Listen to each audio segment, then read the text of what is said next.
ബാങ്കിലാണോ FD ഇടാൻ പോകുന്നത്? എത്ര ശതമാനം അവർ റിട്ടേൺ പറഞ്ഞത്? 6-7% അല്ലേ അവർ FDക്ക് റിട്ടേൺ പറഞ്ഞത്. എന്നാൽ 2% കൂടെ എക്സ്ട്രാ കിട്ടുന്നൊരു ഓപ്ഷൻ ഉണ്ട്. കോർപ്പറേറ്റ് FD എന്നാണ് പേര്. അടിപൊളിയാണ്, പക്ഷേ റിസ്ക് ഉണ്ട്. ഞാൻ പറഞ്ഞുതരാം. ബാങ്ക് ഇതര ധനകാര്യ സ്ഥാപനങ്ങൾ മുഖേനയാണ് കോർപ്പറേറ്റ് FD സ്വീകരിക്കുന്നത്. ഇതിനകത്ത് റിസ്ക് ഉണ്ട്. ബാങ്കിലാണെങ്കിൽ 5 ലക്ഷം രൂപ വരെയുള്ള എമൗണ്ടിന് ഇൻഷുറൻസ് പരീക്ഷയുണ്ട്. എന്നാൽ ഇവിടെ ഇൻഷുറൻസ് പരീക്ഷയില്ല. ഇതിൻ്റെ റിസ്ക് നോക്കാൻ ഒരു മാർഗമുണ്ട്. ഇതിൻ്റെ A നോക്കിയാൽ മതി. അതായത് എയുടെ എണ്ണം എത്രത്തോളം കൂടുന്നോ അത്രത്തോളം റിസ്ക് കുറവായിരിക്കും.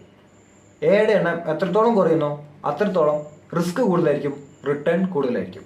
എയുടെ എണ്ണം കൂടിയാൽ റിട്ടേൺ അത്രയും കുറവായിരിക്കും, റിസ്ക്കും കുറവായിരിക്കും.